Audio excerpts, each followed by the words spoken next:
Hey guys, welcome to Fed by Fire. I'm Christian Whitlow, and tonight I'm bringing y'all a special episode. I want to start by saying nothing in this video is intended to encourage any or promote or assist in any illegal activity, nor is it meant to provide any type of legal advice.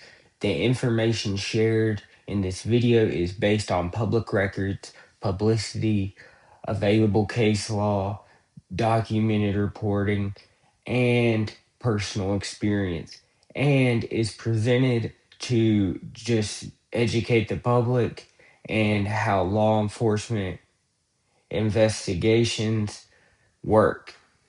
And any opinions expressed are my own and are protected speech under the First Amendment.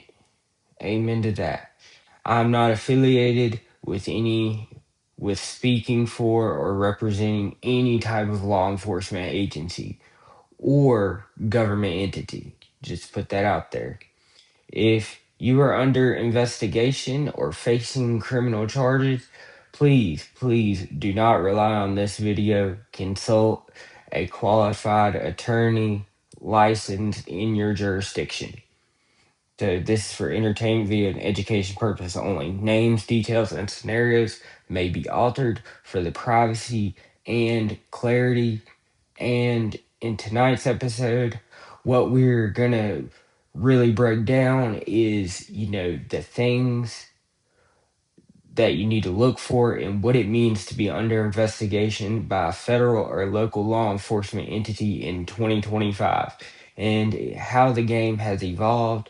And first, I'm going to put this out there just so y'all know, and you can skip this if you want.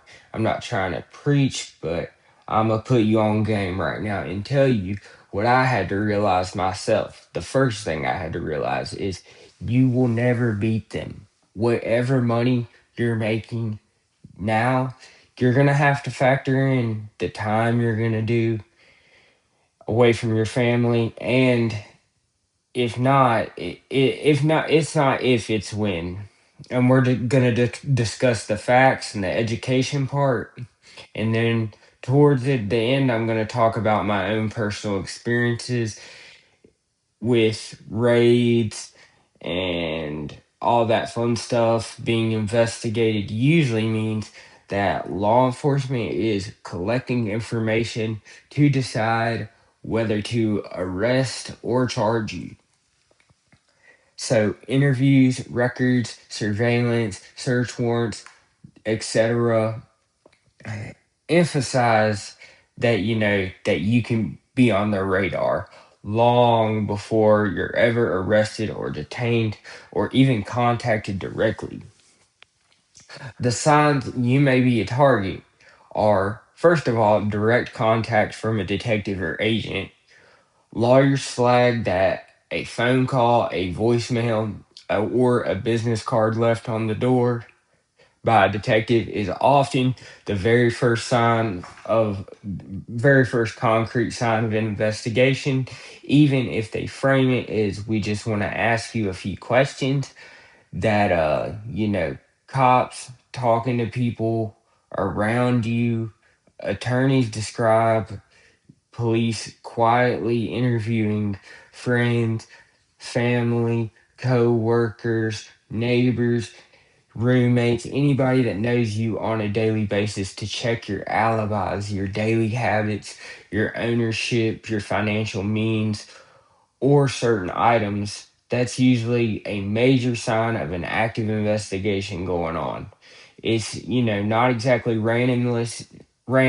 It's not unusual.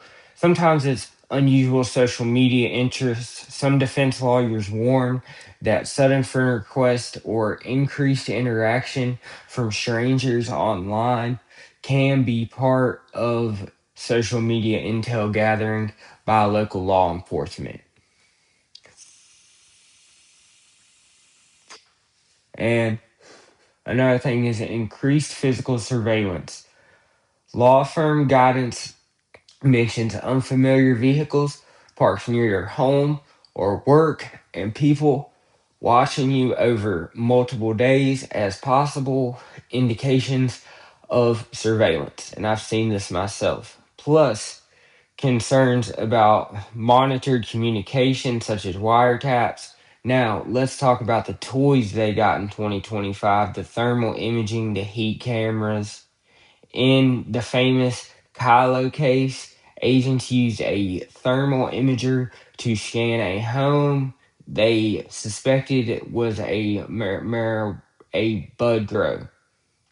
The Supreme Court later held that warrantless thermal imaging of a home's interior was a Fourth Amendment search and generally requires a warrant, but that depends on where you're at. The court's logic is using tech not in the general public. It's used to learn details of inside the home that otherwise you would need physical entry is presumptively unreasonable without a warrant. Let's talk about drones and legal comments that courts are still working on, still working out now. The Fourth Amendment applies to police drone surveillance. There is a concern about warrantless use, especially when drones hover over private property or peer into spaces not visible from the public area or public vantage points. Some discussions stress that when drones or other tech reveal information about the interior of a home that previously required a physical entry, that tends to trigger a warrant requirement under the same logic as Kylo.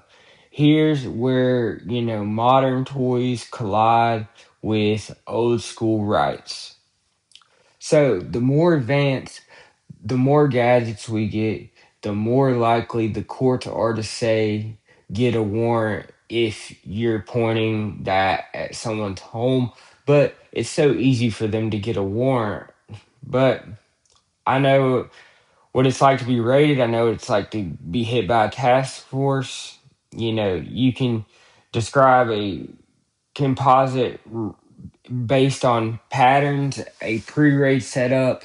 Federal local guides describe a multi-agency task force as planning raids with surveillance warrants approved by a judge and entry teams briefed on risk ahead of the mission. The knock and entry, in many cases, officers execute a search warrant early in the morning, usually looking for somebody or something. They may knock and announce and then forcibly enter if there's no response. So this just means they have all the pieces together already. Or if the warrant allows a no knock entry in specific circumstances, the scene often includes multiple vehicles, heavily armed officers, and rapid control of everyone in the location, which I've seen that firsthand for safety and evidence preservation. During the search, people are usually detained, moved to one area, sometimes handcuffed while officers, do the search for items listed in the warrant that they're looking for, electronics, drugs, firearms, documents, etc. They, may separate the people for safety to prevent the coordination of stories. So next, let's talk about, where it all goes left. When you may be cooked or when you have nothing to worry about at all. When they execute a signed search warrant at your home or business, they're not guessing anymore. There's already enough there, enough sworn information to convince a judge that evidence of a crime is likely to be inside. So, initial contact and just a few questions. Defense attorneys repeatedly warn that, unannounced calls or visits where officers say they just want a quick conversation are classic investigation tactics and traps, and you have the right to refuse or ask for counsel, and that shuts it down right there. You also have the right to remain silent. Many lawyers advise that if you suspect you are under investigation, that you should avoid talking about the case with the police at all until after consulting an attorney, because seemingly harmless details can be used against you. Just the littlest thing or others. Let's talk about when to ask for a lawyer and legal guides. So, if police are contacting your friends, your family about you leaving, or they're leaving cards or showing up to ask routine questions, that is the moment, when you need to contact a criminal defense attorney.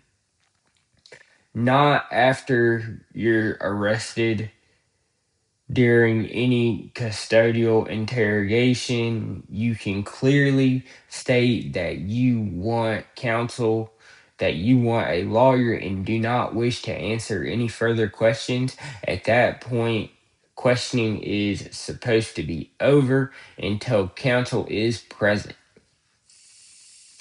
On camera line, if detectives are orbiting your life, calling your people, leaving cards, asking you to come down to the station and just ask a couple questions, that's your first sign. The smart move is not to see if you can outtalk them, it's to get a lawyer, obviously. A few examples of when things went left for people in this real situation from real case law, and what this part we are gonna dive into, a little bit about my personal experience with this.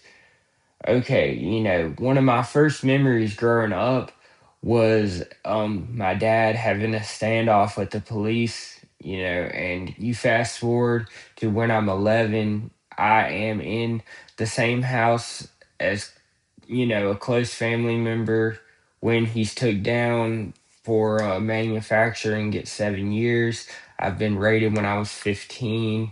I just finished, making some product and they didn't find it.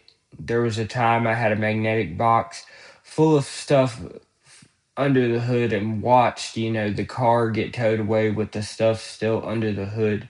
But the bottom line is, you will never beat them, because honestly, please tell me someone who had a happy ending, who was in that life, that, but y'all can tell me that in the comments. I hope you guys enjoyed this video. Be good or be good at it.